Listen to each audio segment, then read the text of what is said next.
My name is Chris Fabian. I'm CEO and co-founder of ResourceX, and with me today is Liz Johnston.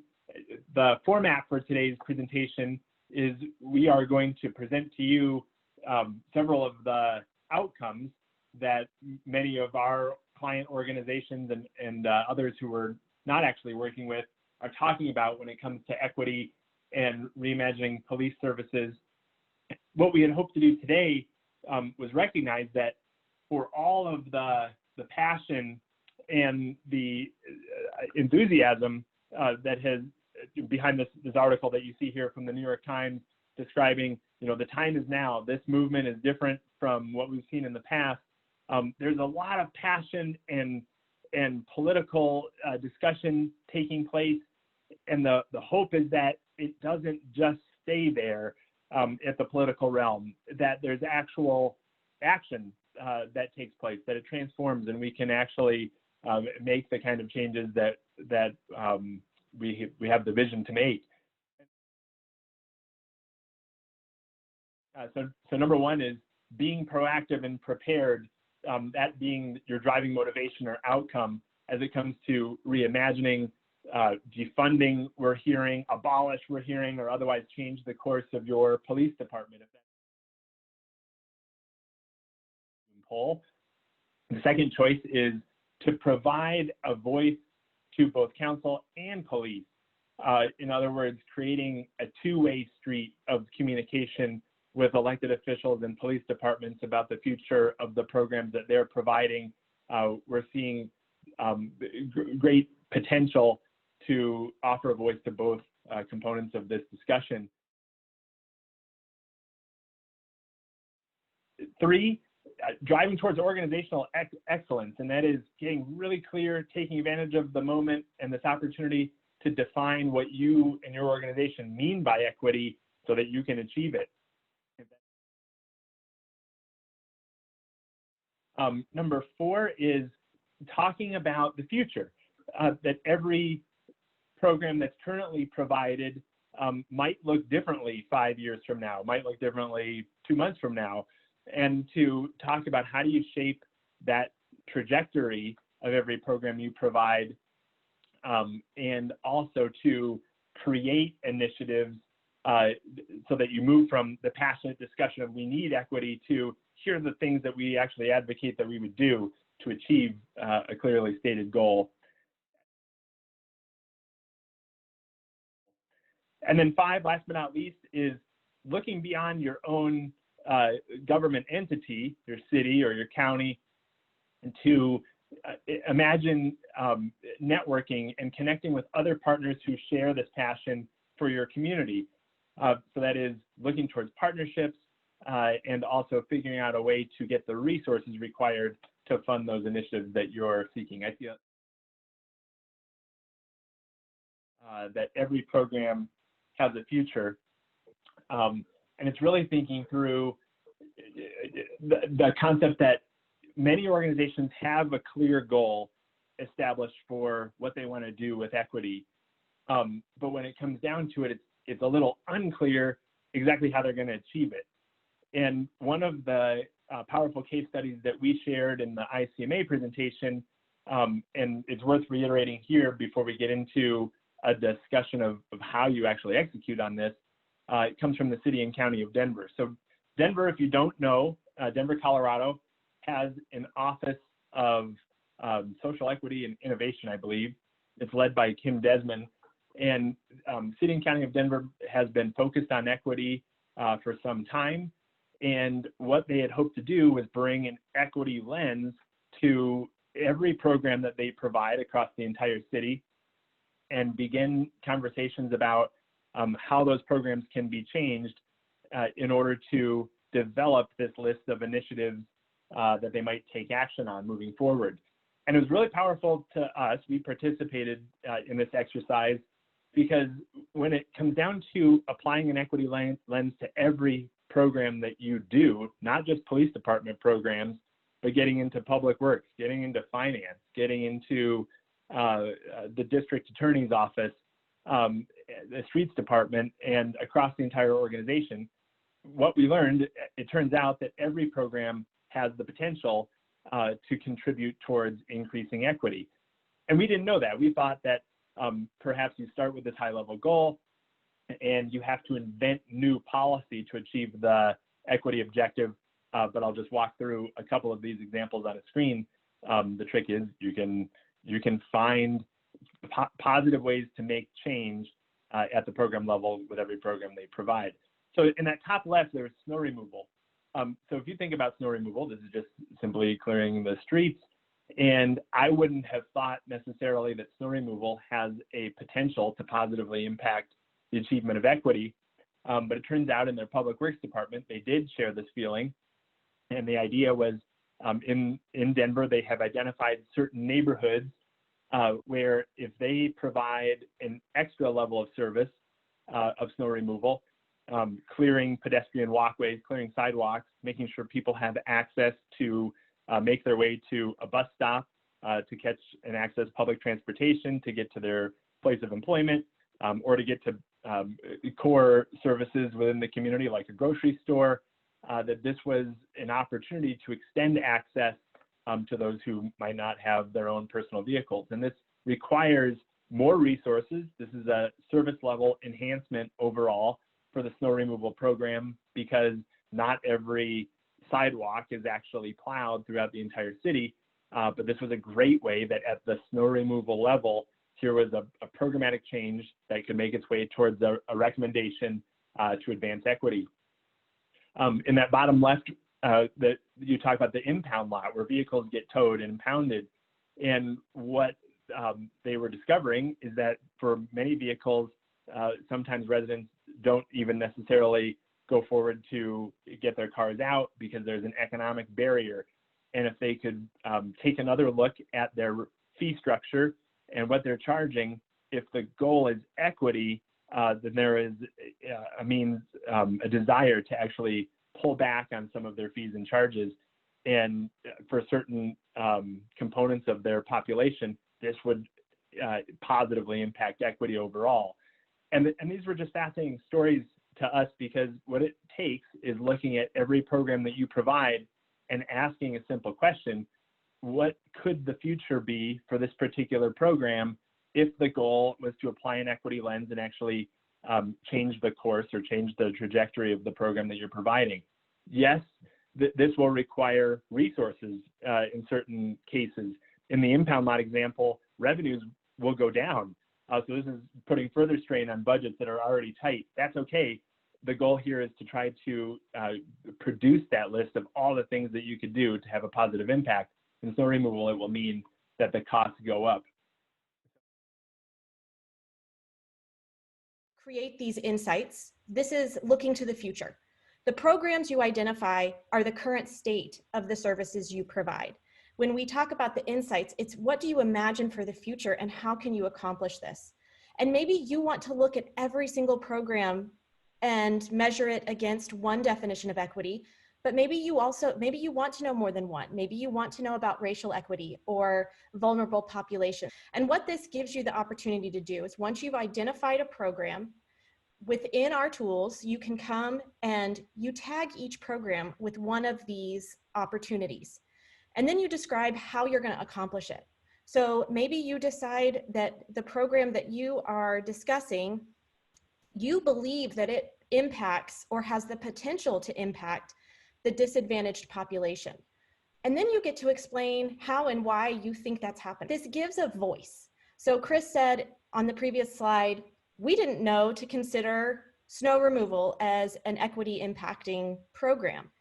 This allows you to empower the experts within your organization to provide you that insight. You could tag snow removal with the fact that it does impact the disadvantaged population. And then how are you going to make that program better so that it serves that disadvantaged population? So you pick your insight, and then you give the opportunity to the director, or maybe it's a leadership team who is going through and evaluating these. But then you get to really dive into how you're going to accomplish this. And you'll see in that top box on the right, that's where you pick your insight. And then on the right side of that box, you get to enter the how. How are we going to accomplish this? What resources do we need? What resources don't we need? What partners exist outside of this organization to help us make this happen? Do we need to look for a partnership within our own organization? Does the expertise exist within? Do we need to look outside? Do we need to reallocate resources from a program that is maybe not serving that population towards this program that could really positively impact that population? And you'll see in the bottom screenshot, this is an image of how we turn the program inventory to face the user. So you can see the list of programs there, and I have the community engagement officer is what I've highlighted. But you can see we have the program description, and then how they are going to accomplish the insight that it was tagged with. So what you end up with is a bank of ideas and opportunities that you can apply to each and every program to take your insight and put it into action. So really talking about making that passion, making that priority a reality.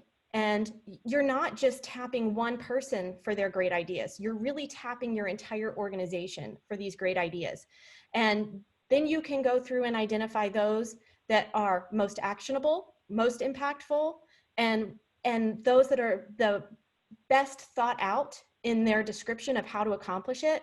And you have a wealth of information, a wealth of communication tools that you can share internally with your elected officials and with the citizens if you choose to do that. You know, I'm so glad that the snow removal was mentioned because in Toledo we have snow and ice control season, and near where my office used to be, there are unimproved streets that don't have curbs, that don't have sidewalks, but the major roads in the area are improved streets. They have curbs, they have sidewalks. But there is a disadvantaged population that sometimes they have to wait for somebody to come over to clear their part of the sidewalk because they have some sort of a physical challenge, for example. But what I remember very vividly, and it came to me when I saw that on the slide, people who are trying to get to the bus stops so they can go to the grocery store, go to work, go to the doctor's office, they're not going to walk in 5 inches of snow on the sidewalk. They're going to get onto Collingwood Boulevard, for example, which has 2 lanes northbound, 2 lanes southbound, and they're in essentially the curb lane. But you still have to have your snowplow come through, and then that makes me flash back to risk management days. So it is there definitely is an equity issue there. Yeah, Liz, I wanted to share a use of your PBBI data. When I was the city manager of Englewood, Colorado, I actually used, I didn't know how to define it at the time as equity, but we actually used our programmatic data related to fee recovery as a means of looking at the bar of accessibility or the bar of achievability for one to engage in our recreation programs. So we used it as a means to deal with policy issue with our elected officials. I'm using our programmatic data to say, hey, what does it make sense as far as cost recovery goes to ensure that all of our residents are able to participate in youth sports or adult sports or senior citizen programs? So that's another equitable issue or way of using your data to think about engaging your elected officials. So I used to be a super user in Rio Rancho, New Mexico, and one of the things we talked about originally was cost recovery as it related to our Parks and Recs program. We had a lot of people camping out overnight and lining up to pay and register for our programs. And so originally it just made sense to think about it from, we're not charging enough for people to participate. Maybe we're undercharging for these programs, but one of the portions of the conversation that came up was the equity lens. We don't necessarily just want to charge more for a program. Are the people who are lining up people who maybe are seeking out our programs because they're a lot less expensive than some of the private programs? And how do we service that community, whether or not that's through scholarships or like a proof of income in order to qualify for some of the lower priced programs? But those were some of the conversations we had surrounding equity as it related to raising prices for some of our programs. And for anybody else who is actively trying to develop, what is the action plan? What is the list of things that you're going to try to do differently to advance your equity objectives? I think this is it's really helpful in the tools. And for any of you who are new to all of this work, the path that Liz just explained of having a list of programs that you offer and being able to apply a future direction to it is as simple as how we're describing. Recognizing when we work in local governments, we're trying to help everybody achieve the stated objectives, and there is a need to understand each other, provide everybody a voice, and the programs that we offer are one of those key platforms to have a shared language for what it is that we're actually trying to accomplish and what it is that we're trying to do. There's actually a lot of passionate discussion on the ICMA Connect website, as you would imagine, from police chiefs as well as city managers. Police chiefs voicing, hey, we want to participate, was one gentleman's approach. However, his first recognition was people don't understand exactly what we do. So we can move towards this an appropriate discussion of reimagining police, but it might be helpful to also learn first what it is that we actually provide. This is an article that was just over the weekend in the city and county of Denver, and the article was about how do police officers spend their time as Denver debates reimagining and looking at police funding. They were asking this great basic question: what do police officers do? However, as you look at the chart, they quickly jumped from what does the police department do to what happens in police patrol, which police patrol is one aspect of police. It's an important aspect of police, but it's not the full story. And I think that was the police chief's point from ICMA Connect is we need to definitely understand what's happening on the patrol side of the equation, but then go one step further and understand what, if we're talking about reimagining police or defunding, what about the rest of the police department, and how can we have this shared language and be able to communicate? This is a crazy series of screen captures from our tools from the city of Ferndale, Michigan. If you don't know where Ferndale is, here's a quick map, not too far outside of Detroit. And Ferndale has recently just begun their data creation foray into PBBI, identifying every program that the police department offers and allocating their costs to those programs. Clearly, the largest program in the police department is what you're looking at here. Every program by name is patrol. But then you begin to see everything else that is being provided across the entire department. And one of the points in a recent discussion was, when we talk about defund the police, are we talking about the Honor Guard program? Maybe not. Are we talking about graffiti removal? Maybe we can get a little clearer on a shared language for what it is that we actually want to achieve. So this is a really cool example, and just to show you how many programs they created within the police department, and not terribly arbitrary programs either. Some of these programs are $100,000 and $50,000. So this is the power of what you can provide as a gift to give the police department a voice, give your city council a voice as well to carry out this effective conversation. Again, moving from the passionate debate to actually figuring out what are we going to do differently. We share this data at a high level from our own data mine, the types of programs that we've seen across police departments. And again, while the overarching trend is that patrol tends to be a large program, there are so many other programs offered within a police department on average across the city budget.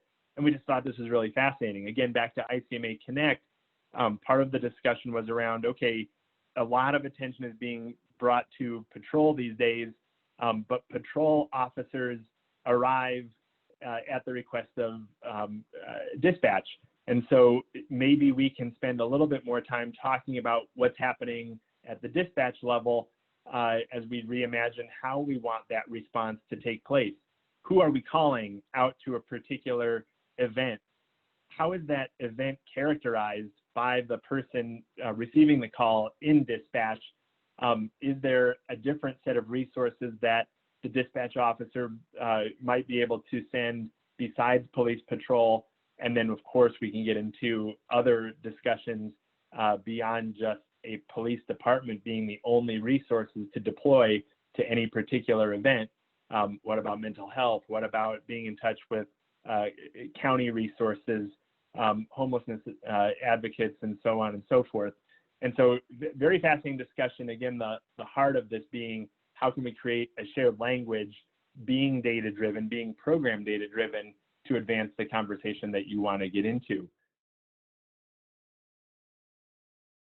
So I think, one of the major benefits about being able to identify and describe your programs is that it's really easy to share that with whatever audience you're trying to communicate with.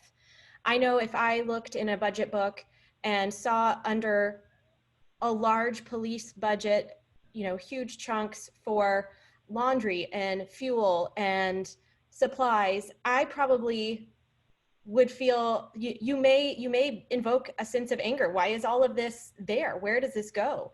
And by allocating those costs and the time the officers are spending to each program, you have a better picture of what they're doing, and then you can discuss if or when they should be doing that.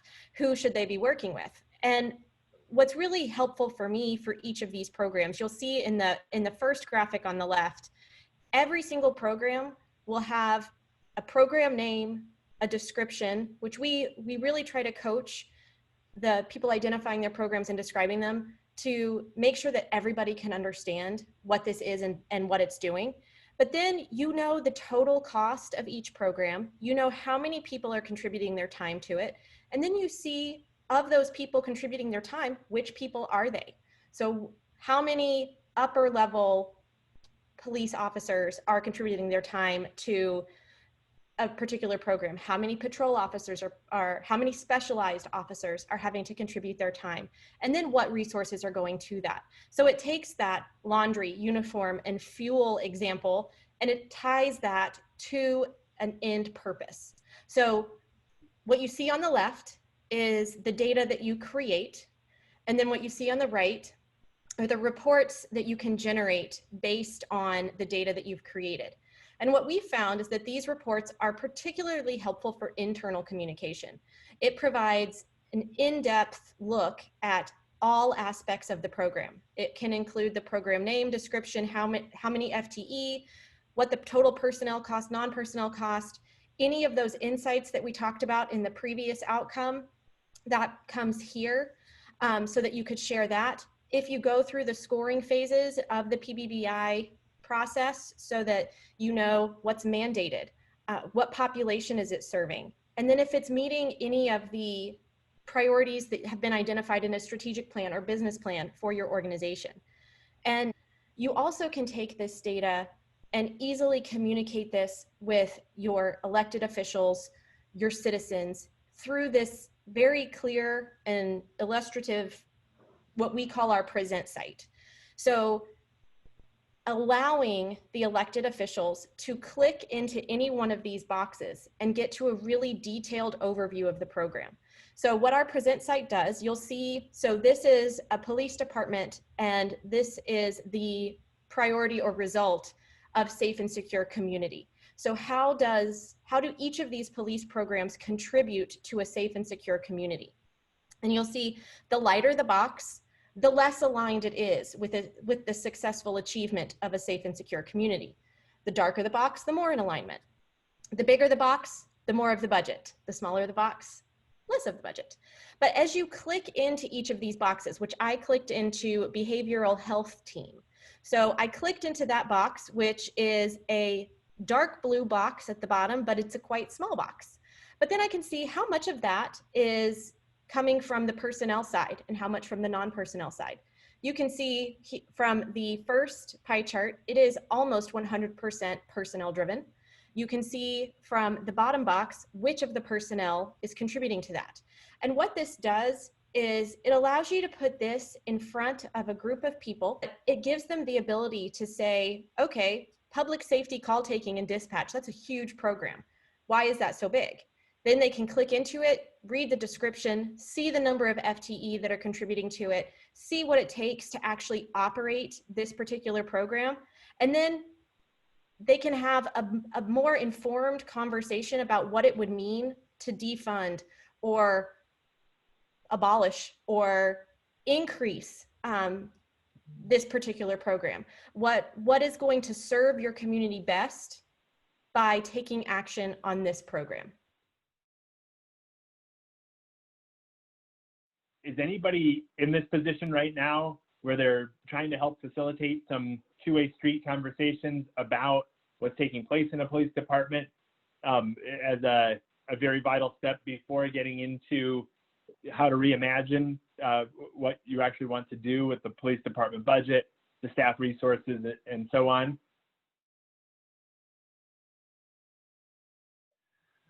So we're using it kind of as a framework to describe what the police department does.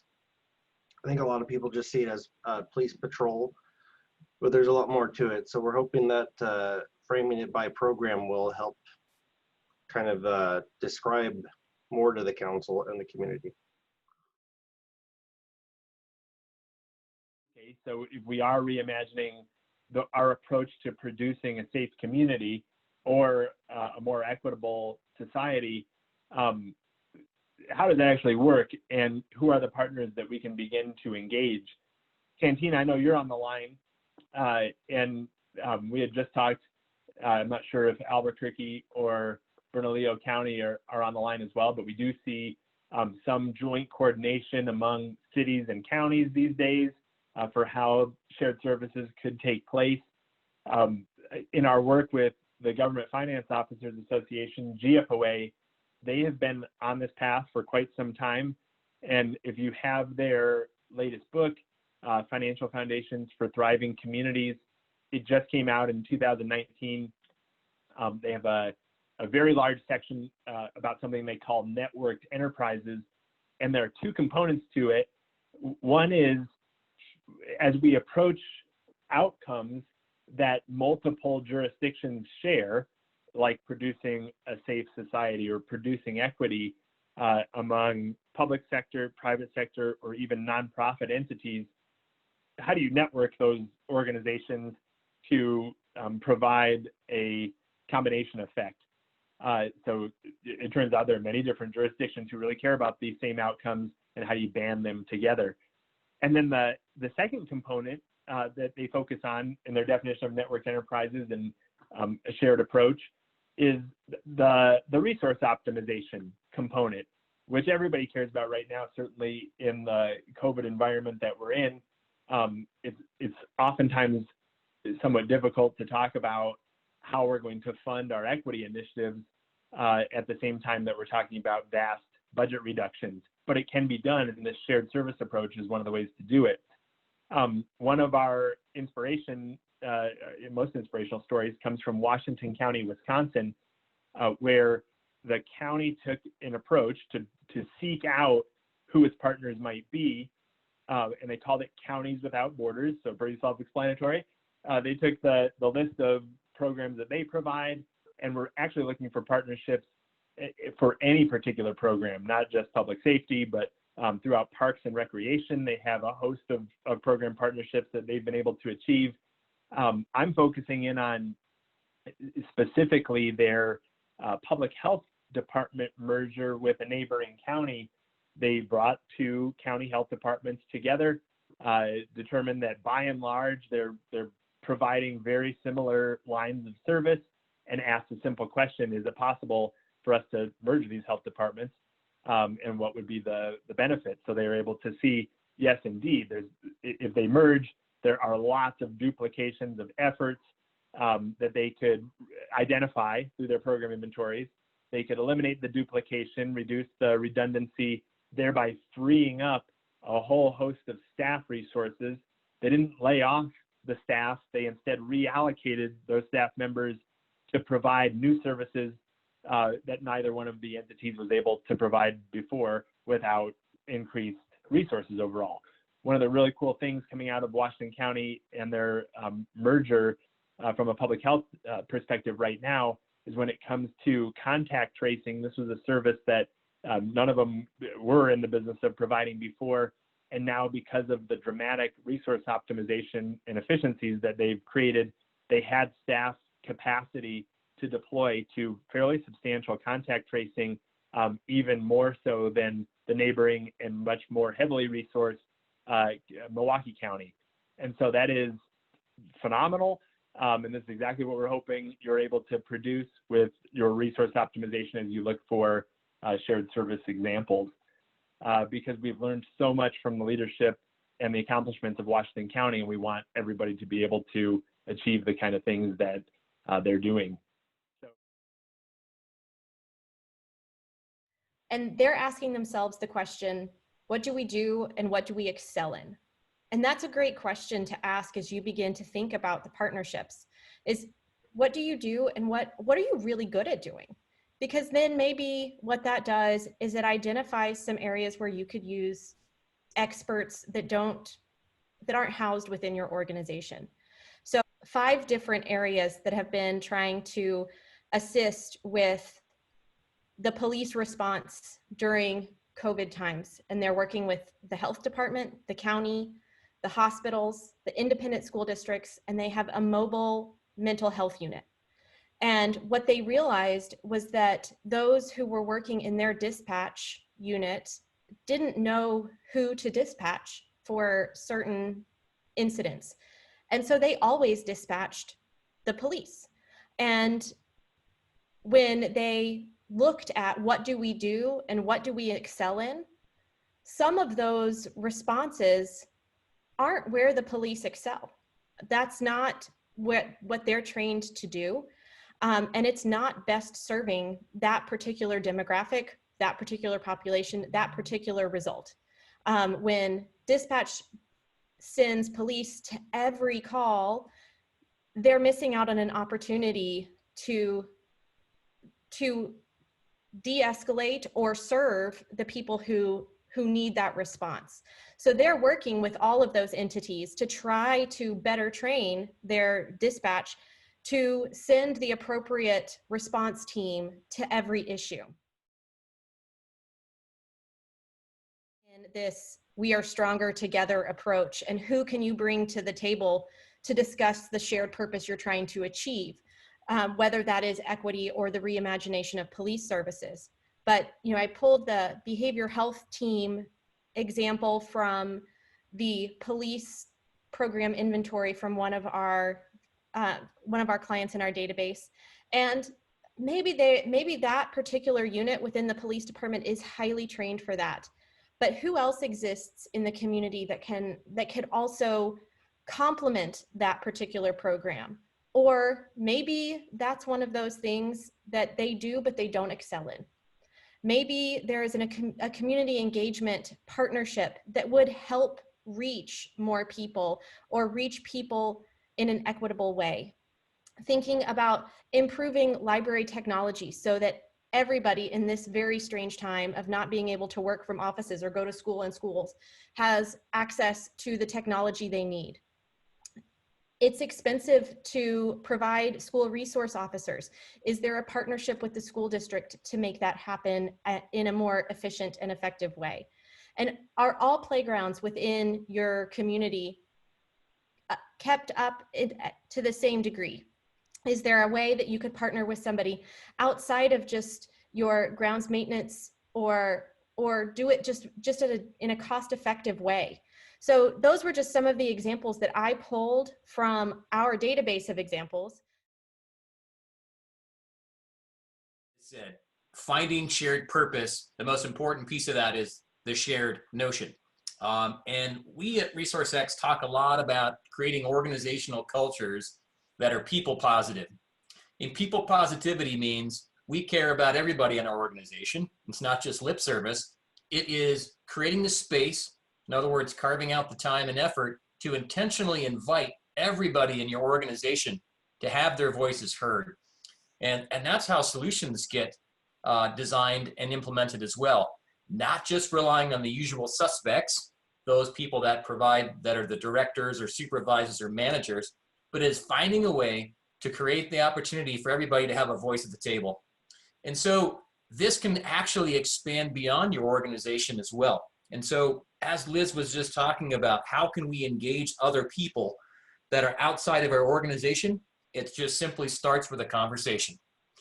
And it could be as simple as this. Hey, we're struggling in our organization to address a particular issue. So in this particular issue here, we're talking about the reimagination of police. And we are looking for other stakeholders who might have some expertise or some thoughts or ideas you could bring to the table. And it starts as simple as that. But don't neglect your own organizations as well. And for those that are on the front lines of providing services, I would state this. I've made lots of mistakes in my 2 implementations of PBBI, but the thing that I'm most proud of was the second go around. I created a team of people called the Change Champions. They became ambassadors for ensuring that our culture was going to be enduring, it was going to last, and it was going to be one in which people would organically begin to make the changes that we wanted to see happen. Your program inventory essentially gives you a deck of cards that, in my mind, is probably not that difficult to match up with the services that are being provided by others in your community. And whether they have PBBI data or simply can share with you services that they provide, then you can put out one of those cards and say, do you have a card that matches this one? And if so, can I help you or can you help me?